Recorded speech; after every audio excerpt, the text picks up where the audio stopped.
Hello and welcome to the third in a series of videos where I'm looking at the 10 greatest drummers in various categories. So far, I have done the 10 greatest drummers in history. Then I did the sort of 10 greatest heavy rock drummers. We're now on much more sort of safer ground for me, at least, which is the 10 greatest progressive rock drummers. And I've come up with a list. I've tried to be objective on these. I would say that these lists are half objective and half the drummers that I grew up being influenced by, and then drummers that I like as well.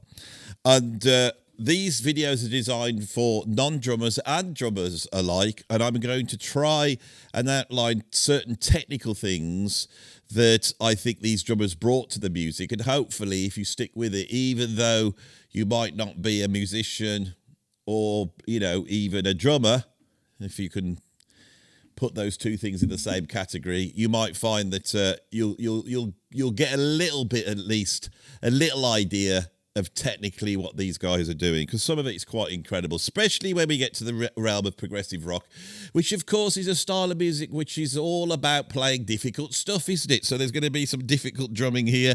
Some of these drummers I will spend a lot of time talking about technically, others I won't, because I know that if I try and put across something technical for every single drummer, this video will be 2 hours long. So I've done all my sort of caveats and introductions. Shall we get straight in to my list, ranked list of the 10 greatest progressive rock drummers, ranked from 10 to 1. And at number 1, I will have who I think is the greatest progressive rock drummer. And like the last video, it will be a contentious choice, I think. I'm going to go to a drummer who when I was playing in progressive rock bands, because this is one area where I've had direct experience. In fact, I'm wearing a T-shirt today of one of the progressive rock bands I've played. In fact, one of the most esoteric, unknown ones, but one that's made one of my favourite albums. This band Rain made one of my favourite albums I've ever played on. So hopefully a few of you will go and check out Rain. And there's some actual videos on YouTube of us playing, well, miming to some of the tunes. So it's all there if you want to watch it. In fact, I might put a little bit of Rain in here.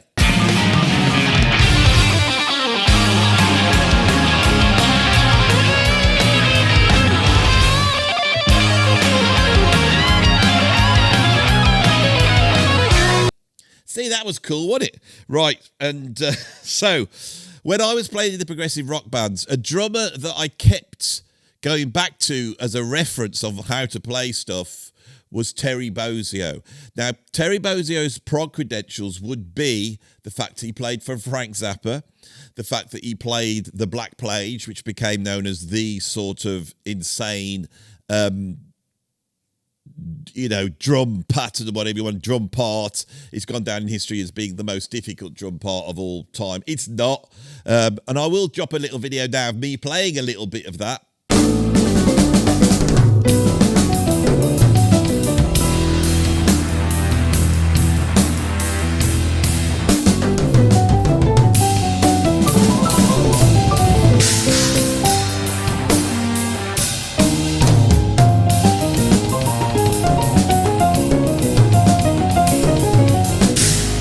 So yeah, that's me playing the Black Page, and the reason I learnt the Black Page is because I'm such a huge Terry Bozzio nut. So after Zappa, the next thing I would say would probably be the second UK album, Danger Money, and then the Night After Night live stuff, and then moving on from there, the box sets that have come out.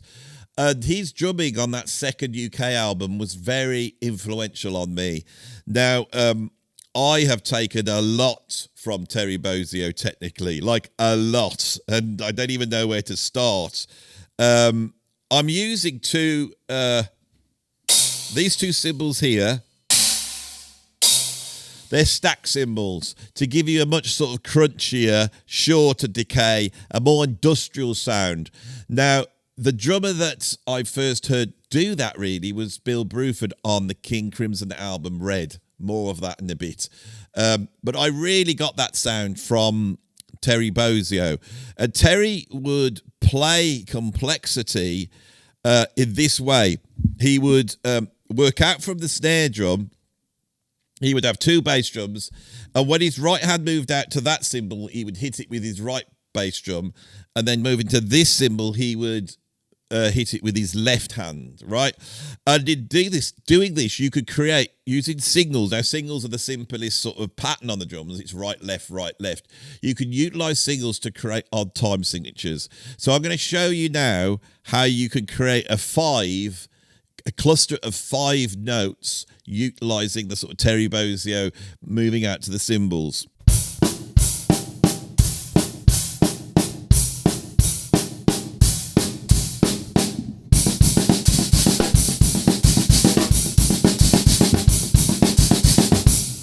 So that way of playing, when you start to then listen to Dream Theater and all the progressive metal bands, you could see that that is a very Terry Bozzio-esque way of dividing up time.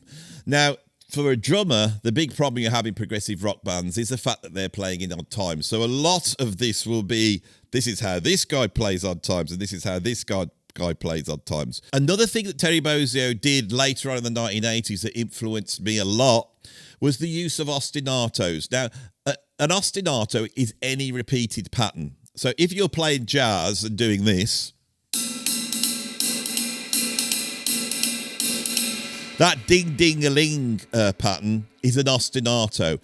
Most music rhythmically has things that are ostinatoed, repeated rhythmic figures, and non-ostinatos, which are more melodic and don't repeat. Okay? One of the problems you have with the drum kit is the fact that you are trying a lot of the time to play something which is an ostinato and something that isn't an ostinato. In jazz drumming, it's the fact that this right hand is holding an ostinato down and this left hand is then improvising against that, contrary to the rhythmical structure of that, like this.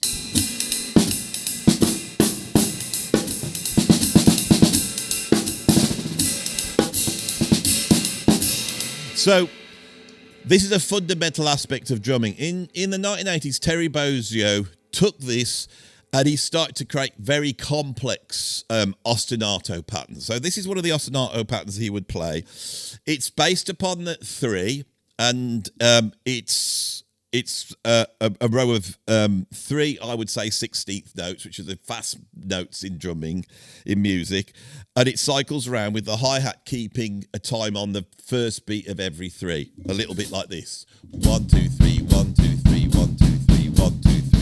So if you think of that now, 1, 2, 3, 1, 2, 3, 1, 2, 3, 1, 2, 3, 1, 2, 3, 1, 2, 3. If I play that fast, we get an ostinato. Now, I could play against that with my hands around the kit.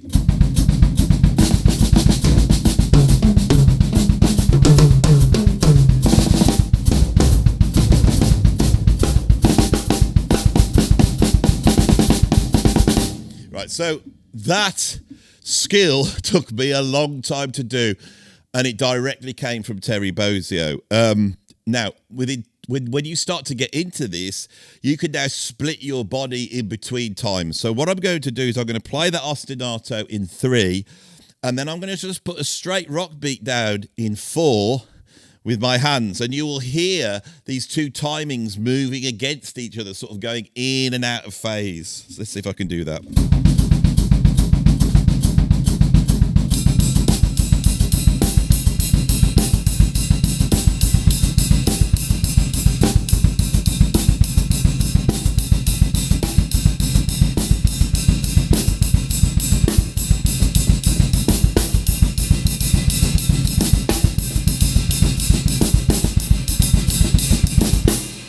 And then I start to take that into more weird and rhythmical structures against that. And this is really the bedrock of the sort of math rock stuff that we hear now. Terry Bozzio played a huge part. Now, I am scratching the surface of the stuff I got from Terry and the things that I believe he pioneered in music. So I will leave it there, or we're going to be here for a long time. If you enjoyed this, I will do a proper retrospective on any drummer you want. And I will sit here and tell you what I got from them and what I didn't get from them and how I haven't prepared any of this, as you could probably tell, and this is scary because I'm going to have to play a lot of quite complex stuff. Hopefully this video is one musician just describing how these musicians have affected me, what I got from them, sometimes it's a spirit and a vibe, sometimes it's a feel, sometimes it's very specific things. And for me, Terry Bozzio was a drummer I got very specific ideas from. The next drummer I've got at number 9, I haven't at all. It's much more about his general approach to playing prog that I love. So at number 9, I've got John Weathers. Now, John Weathers, aka Pugwash, was the drummer in Gentle Giant. He wasn't in the band straight away. Octopus, I think he comes in on. He didn't play on Three Friends. He didn't play on Acquiring the Taste or the debut Gentle Giant. So Gentle Giant has established this incredibly complex approach to progressive rock, or more complex than any of the main prog bands. Probably one of the most complex approach to rock music that's ever existed, equal to Frank Zappa in its complexity. They'd had a number of drummers. The drummer on Three Friends was a guy called Malcolm Mortimer, who was a very great drummer and very detailed. And he provides a brilliant insight to what Gentle Giant would have sounded like with a more busier drummer. But John Weathers' genius was to always find the groove all the way through. And unlike many progressive rock drummers at that time, his sense of groove, that sort of fat,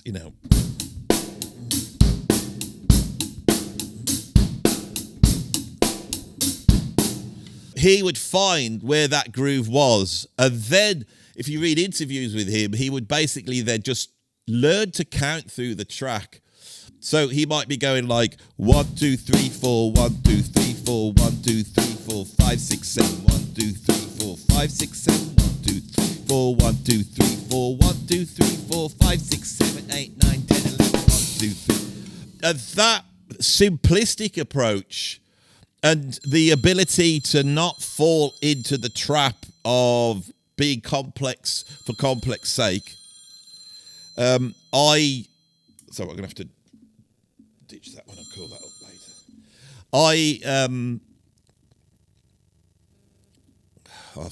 This is the trouble with life, isn't it? Please, let me do my videos, life. I know there's important real life out there trying to impinge on me at the moment. Real problems, real worries. Oh. I want to talk about Gentle Giant. Right, so what I got from John Weathers is what I call the path of least resistance. It doesn't matter how complex the music is, you should not, as a drummer, be adding complexity in. It's the music provides the complexity, and you sit just under the radar, giving enough to give the complexity the respect it's due from a musical point of view. That's what I got from John Weathers. And I think I can't say much more about him. And as I get to number 8 now, I've got an incredibly complex proposition to play to you now, so I better move on and put John Weathers behind me, because at number 8, I have, from Animals as Leaders, Matt Garstka. Now, contrary to opinion that might be out there about me, that I only listen to old music and I have no respect for anyone around there, I think that Matt Garstka is one of the most incredible drummers on the planet at the moment. Right, his drumming is unbelievable. He's made a name for himself playing with Animals as Leaders, which personally I find a little bit overproduced. I would like to hear the rawness of his drumming, which if you get online, you will find many a video where he's just playing, usually advertising some make of drums, and he's just playing. The guy is frightening in his ability on the drums. He seems to be able to cover any style, from thrash metal, death metal, progressive rock, but also funk. He's got all these new grooves down, the sort of J Dilla time, and his speed and facility and his ability to play on top. He's unmatched. He really is one of the greatest drummers on the planet at the moment. Now, what can I say about it? How can I pay tribute to the guy here? Well, a few years ago, I thought, this is also baffling to me, right? These drummers have come out and they've raised the technical level so high now that where I was once, but I could play anything that I heard on a record, usually, if I could put the work in. But this stuff really baffled me. So I can remember listening to him once and I thought, right, why don't you just take the first phrase, the first groove in this Animals as Leaders songs, and just nail that. Forget about all the rest. So I did. And I'm going to play that for you now, if I can. It took me 2 weeks to nail this, right? Because it's unbelievably hard, right? So the pattern is based upon a group of 5. It starts off with the left hand hitting the snare. And then with the double kick, he plays 4 kick drums in a row. Now, if we put that together, we create a pattern of 5.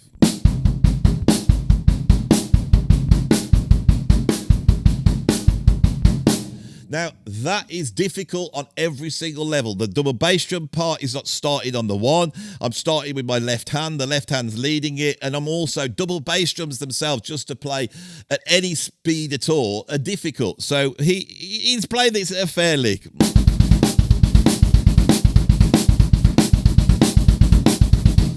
1, 2, 3, 4, 5, 1, 2, 3, 4, 5, 1, 2, 3, 4, 5, 1, 2, 3, 4, 5. But here, his right hand is crashing in 4 against that. And that's just the first thing he plays. So I'm going to try and play that now.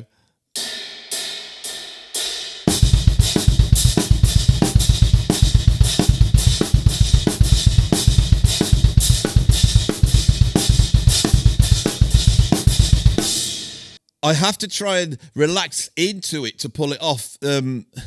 It's so counterintuitive to a way a drummer plays. Let's see if I can kick it up, because I bet you he's playing it way faster than that.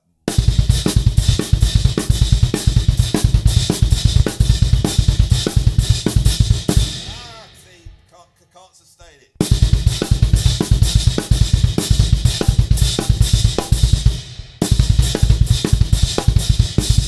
What drumming has got from modern metal is quite astounding. The sort of blast beats, these very, very tight blast beats.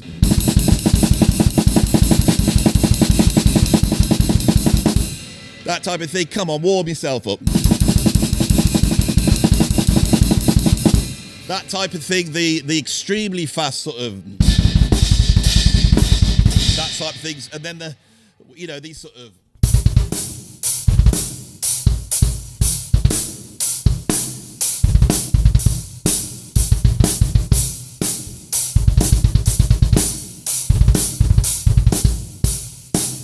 I did a whole ton of practice. I think it was last summer, to get my feet into a position where it could just handle the average that's going on in prog metal.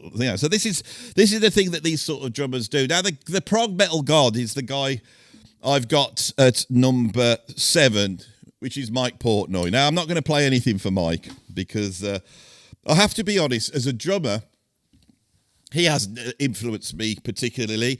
I've never really listened to Dream Theater. I got Images and Words about 2 years after it came out, and I listened to it. It was okay. Later on, people gave me the Liquid Tension Experiment, which is their fusion stuff with Tony Levin. I enjoyed some of that. I really liked the Transatlantic stuff he did with Neil Morse, that supergroup. That was more proggy. He's a wonderful drummer. The reason I put him on the list is because Mike has been an ambassador for prog. And the reason is because he's a wonderful drummer. He could traverse all the different styles. He understands prog, but he also understands songwriting and pop music, and he understands metal. His personality is so charismatic and magnetic that he almost led Dream Theater from the back. I do think that when he went and Mike Mangini came in, he was one of the most technically incredible drummers on the planet. But without that, it just became a little bit faceless. Now, in 2009, Mike and the Dream Theater guys, I think Jordan Rudess, became fans of my old band Frost. Mike said in an interview in Modern Drummer that one of his favourite drum parts was my drum part that I did on the tune Pocket Sun on the second Frost album, which was something I'd worked really closely with Jem Godfrey and Frost to sort of create. And it had a little bit of my sort of metric modulation in that solo, which I was very proud to get on a record. And so that was great. And then they asked us to do a short stint on their UK tour.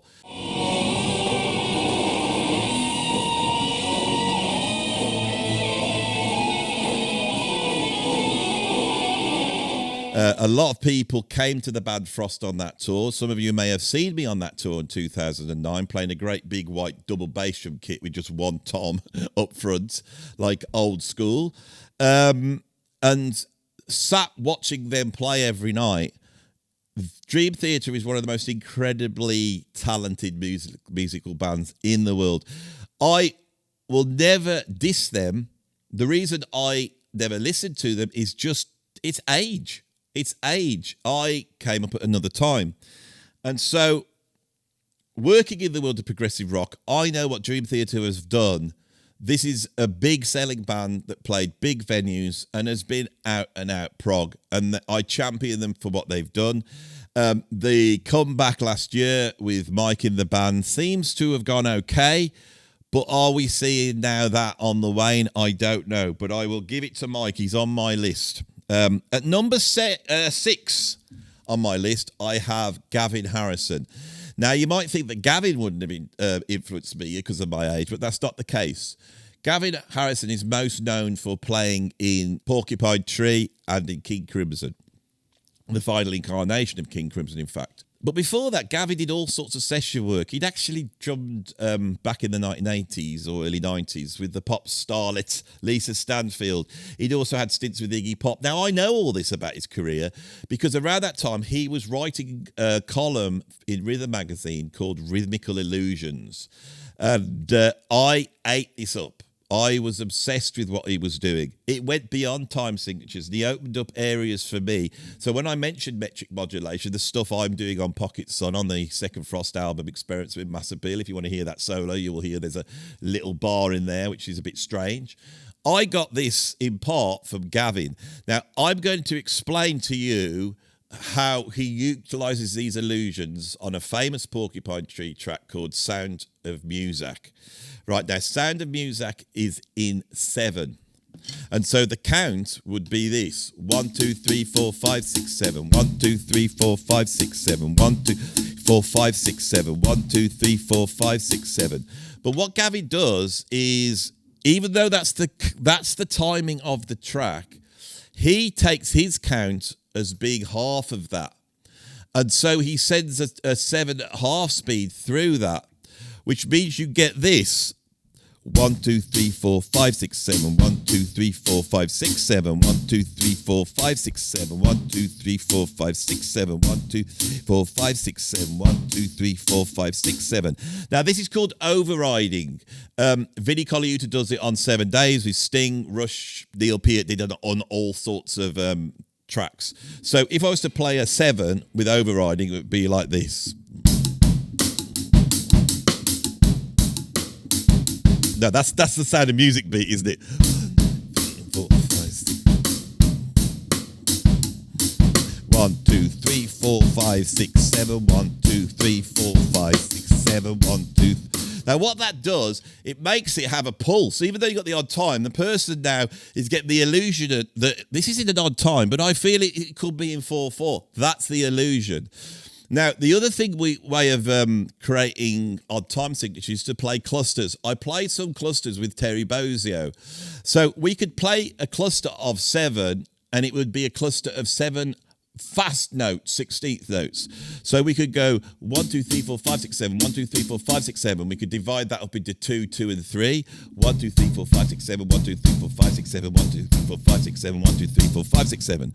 Right? So now if we take that cluster and play that between the bass drum and the snare drum, we get this.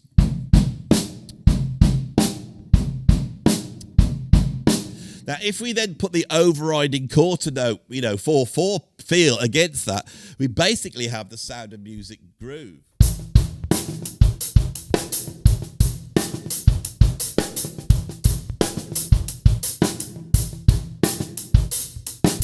Now, I believe, and I haven't heard it for a while, doesn't he do a little 5-stroke roll at the end?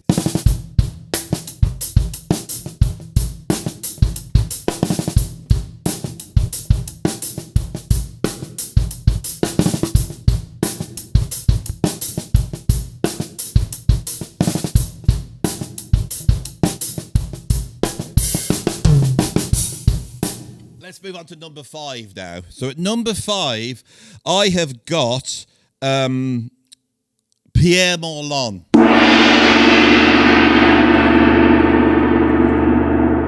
One of my favourite drummers of all time. He was the drummer with Gong. He joined the band on Angel's Egg, which was the second instalment of the Flying Teapot trilogy, and then played some of the most sublime progressive rock drums ever on the album You. David Allen left. He plays on Shamal, which is sort of halfway between the original proggy gong and the later jazz rock fusion gong. Now, again, technically, I have got very little from Pierre Moerlen, technically. He's not like a Terry Bozzio to me. For me, it's the feel. He always sounds like he's played trad. He sounds like he's got a little jazz kit and he's playing very lightly. So you sort of get these beats which are like...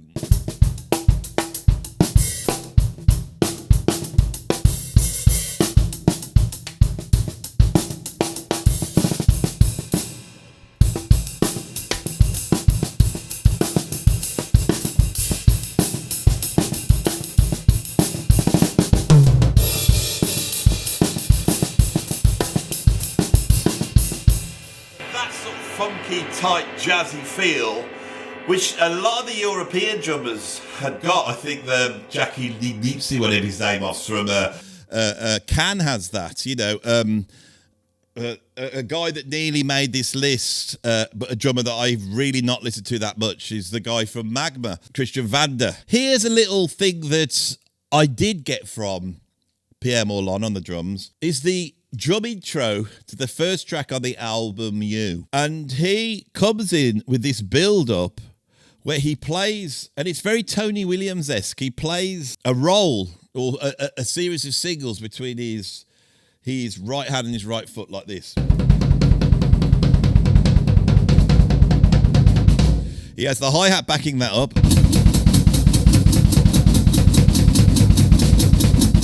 And then he puts into that this groove like this.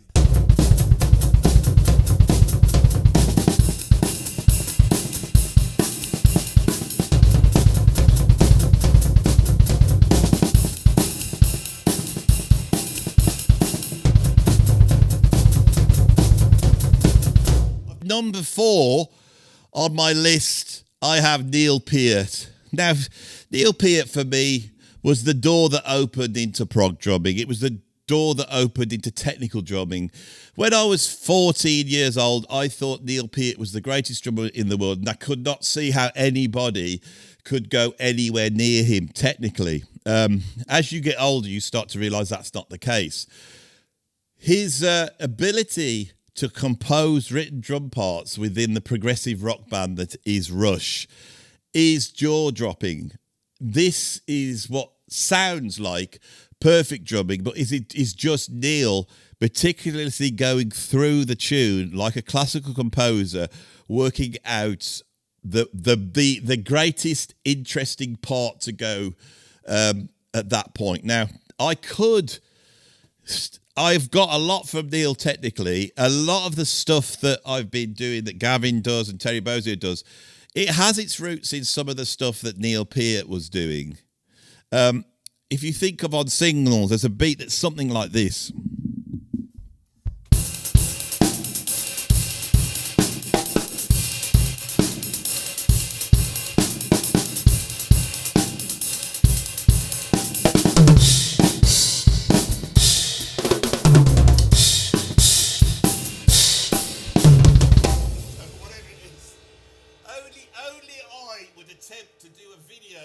On progressive rock drummers and then try and play these parts from my 40-year-old memory, you know, and try and do this. It's just bonkers. But the thing is, I'm aware of no one else would do this. I probably no other drummer would do it. I don't care whether you think I'm any good or not. You are seeing the raw me, right?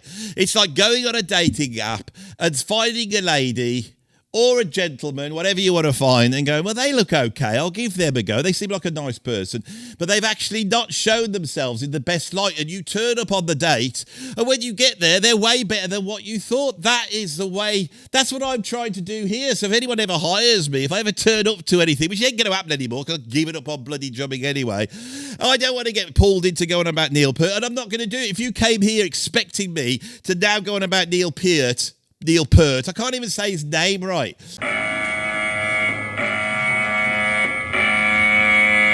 You know, I put him on my list of at the top of the most overrated drummers list. And I know the Neil Peart fans who are close to being like the Spanish Inquisition in terms of their mindset are going to say, you played that track off that tune on Signals. You don't even know what tune that is. Subdivisions, is it? He said, and then you got it wrong because he doesn't play that. I know, because it's like me trying to recite the line of a film from The Godfather. I haven't watched it for like 20 years. Give us a break, will you? Anal retentive types, judgmental types, you know, trying to make out I can't bloody play the drums because I'm making mistakes. This is the problem with music. All us musicians have inside us what you're seeing now, this insecurity that people might not think we're any good. Right, and I want to communicate this stuff. I want to come back across like a normal human being. I don't want to sit there, you know, rehearsing this for like, 2 weeks and then having a computer and fixing every single mistake on there and then sat there pretending that's like me every single bloody day. Right, that's what's wrong with our world. And that sort of perfectionism, I'm afraid, is embodied in the music of Rush. They get away with it because of Alex's sense of humour, but there is a tiresome belief in perfection. Right, and things being a certain way with Rush. I'm not saying the music's not emotional. I find it incredibly emotional. But people who like it then buy into that. And that has affected the whole world of progressive rock. And when you turn up to a prog session, you know there's only 2 or 3 drummers they want you to sound like. And it's usually Neil Peart.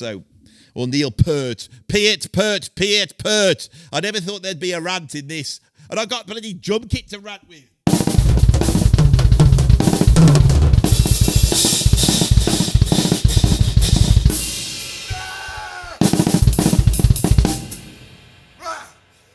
That's why I learnt the drums. When you see me ranting, it's the same force that directs me to play these things. And you're in the way as well.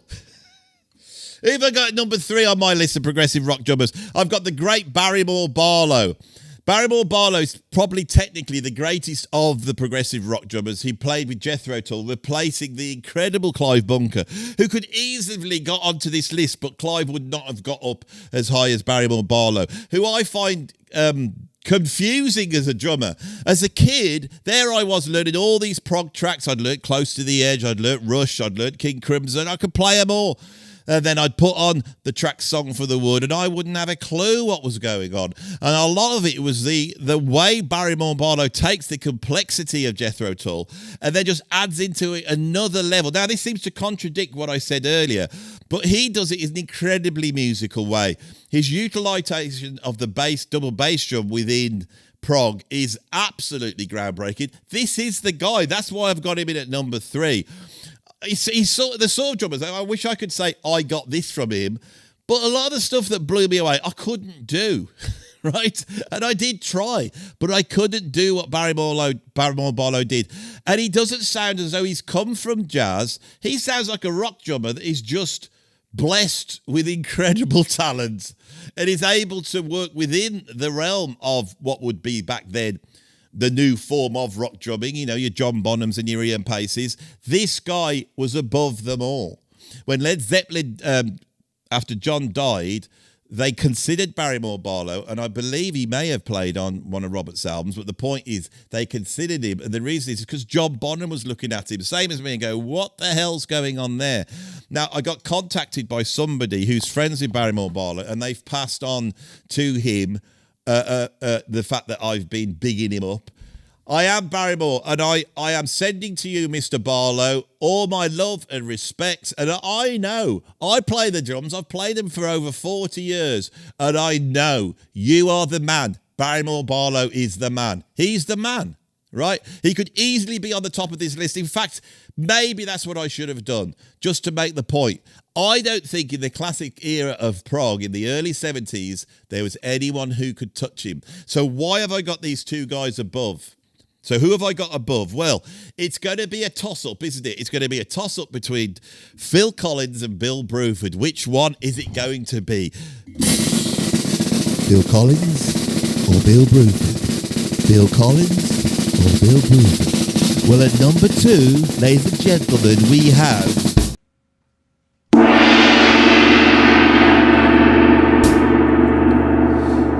Bruford. Right. So, I'm going to have to move my phone because here, and it hasn't been hit yet in this, here, and it's all mic'd up. You're mic'd up, aren't you, little one? I have a 12-inch snare drum, and this gives me a very high-pitched snare sound. Can you hear that? Even a little bit of ring to it. Why? Because I want to sound like Bill Bruford, especially in that period after he left Yes. He was in Genesis for a while, and then he was in King Crimson. You know that period? Well, no, he was in King Crimson and then Genesis. And there's a Genesis album called 3 Sides Live. And on there, Bruford appears on one track, and he comes in with a beat that sounds like this.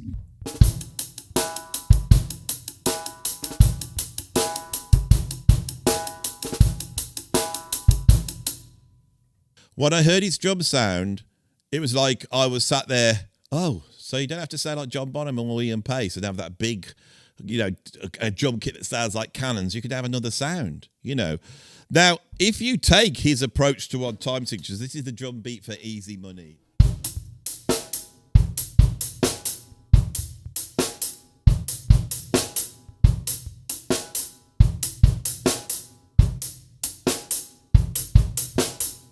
That is what is called linear drumming. And I believe that Bruford was doing linear drumming before anybody else. In fact, his 5% of Nothing on the album Fragile is a linear drum beat. Now, linear drum beat is where you never play you never play anything at the same time. So you might hit the hi-hat, then the bass drum, then the snare drum, then maybe the ride cymbal, and then 2 hi-hats and then 2 bass drums, and you get a flow.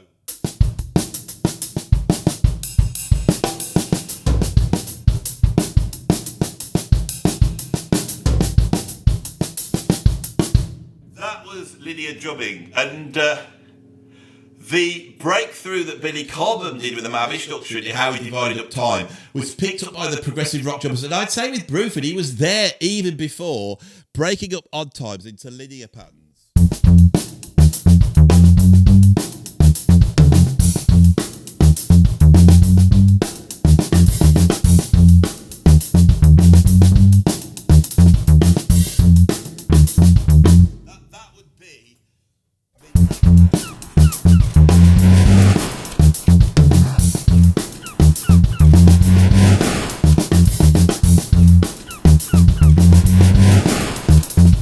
There is so much he did. A lot of it was his feel and the way that he struck the snare drum.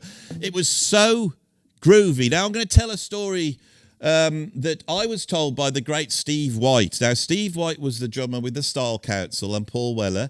He's also played with Oasis, and he's an incredible one of the UK's great drummers. As a young nipper, he, of course, was a progressive rock fan. He was a Bill Bruford fan. And he actually wrote to Bill Bruford and took a couple of lessons. Steve White told me this at a drum clinic we were doing together or something like that. I can remember him telling me this story. So I hope he doesn't mind me telling this story, because I think it really shows something about the early progressive rock drummers and why they were so great. His lesson comprised of all sorts of things, but a lot of it would be Bill Bruford sitting a young Steve White down and getting him to listen to Sly and the Family Stone. Funk was a big part. I love funk. I love groove. It's lacking from modern prog.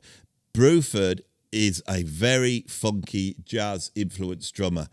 And he has that sound of almost like a Clyde Stubblefield, and that's what you're hearing.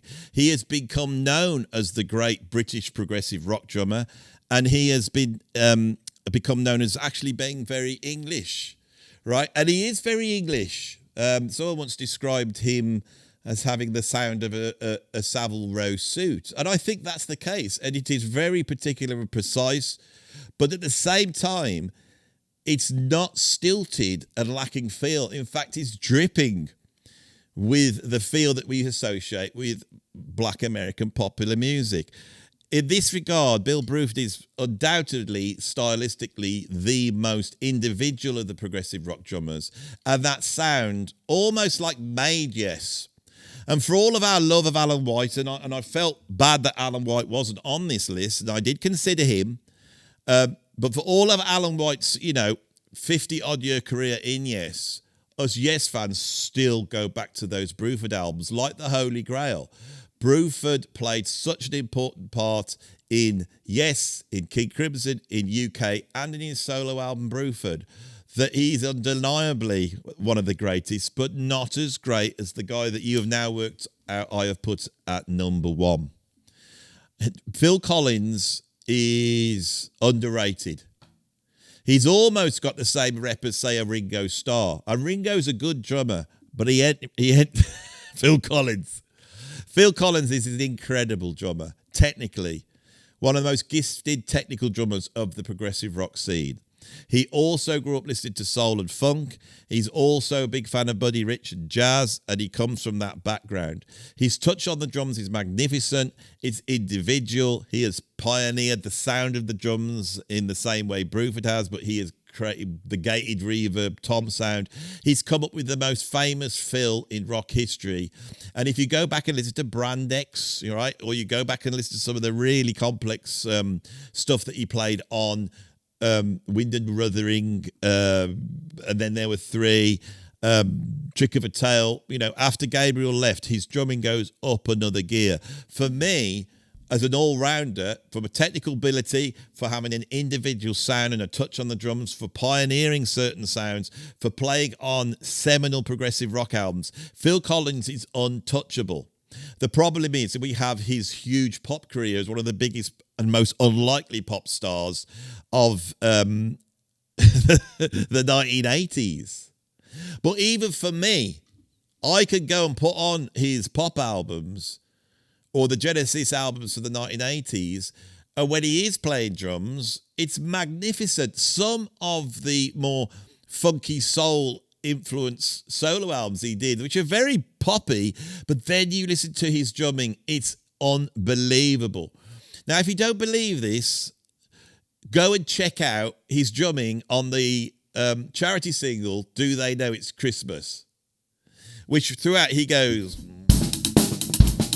See, and I cocked it up.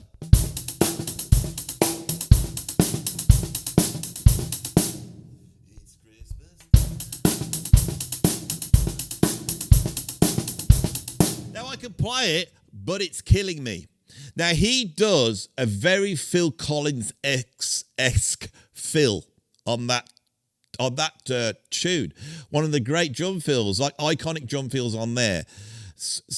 So most drum fills, they happen at the end of the bar. So we have bars in music. 1, 2, 3, 4, 2, 2, 3, 4, 3, 2, 3, 4, 4, 2, 3, 4, 1, 2, 3, 4, 2, 3, 4, 3, 2, 3, 4, 4, 2, 3, 4, 1, 2, 3, 4, 4, 3. Now what I'm doing is I'm doing fills, and I'm showing you where the 4-bar sequence comes back round to the beginning. Most music's in groups of 4/4. Not all of it, and a lot of prog is it, including Genesis. But if you count the bars with me, 1, 2, 3, 4. Fill. 1, 2, 3, 4. 1, 2. Now let's take this fill. 3. 1, 2, 3. 1, 2. It's weird that his name's Phil, isn't it? So I did a fill, this fill. And that's the beginning of the bar. Now what Phil Collins would do would just give that another feel. And I can't quite describe what it is. It could be that he goes over the bar And I can't quite remember, but that's what I've got from him. So I may play that fill, but I will go over the bar. So 1, 2, 3.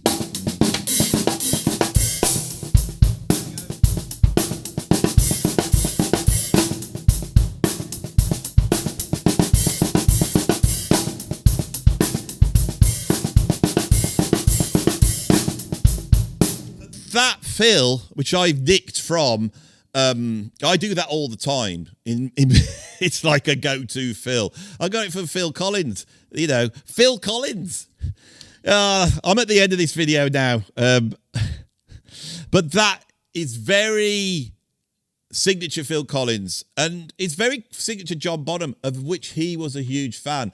And I think the closest drummer to Bonham in terms of sound and feel and that was Phil Collins. He had a very strong relationship with Robert Plant after Led Zeppelin, and he's tarnished himself with the Live Aid performance, which I don't think was his fault. It wasn't his fault. Tony Thompson, the other drummer in that, is one of my favourite drummers, one of the great drummers, and another guy that was there because he could have easily sat in John Bonham's shoes. If you listen to his drumming on the Power Station album, Tony Thompson's drumming is so big and meaty and Bonham-esque. Both of them could have done it. It was just a cluster F-U-C-K, as they say. So I'm at the end of this video anyway. That is the end of the video. I hope you enjoyed. Now, I've been doing a drum solo at the end of each of these videos in a certain style. I'm not going to do one here at all. I'm not going to do that because I can't think of anything. If I got an idea, I'd do it, but I'm not. So I'm going to bid you adieu.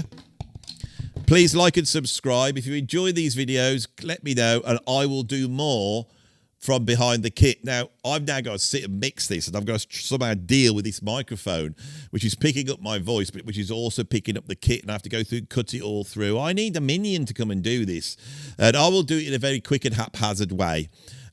So you will hear that. This slows me down, really. It slows me down. I'm sure there's some AI way that you could get it all put I can't put a gate on it because the drums are so loud. It's all technical stuff, isn't it? It's all technical stuff. We don't need to know it, do we, Andy? Just sling your up and get out of there. Bye-bye, everybody.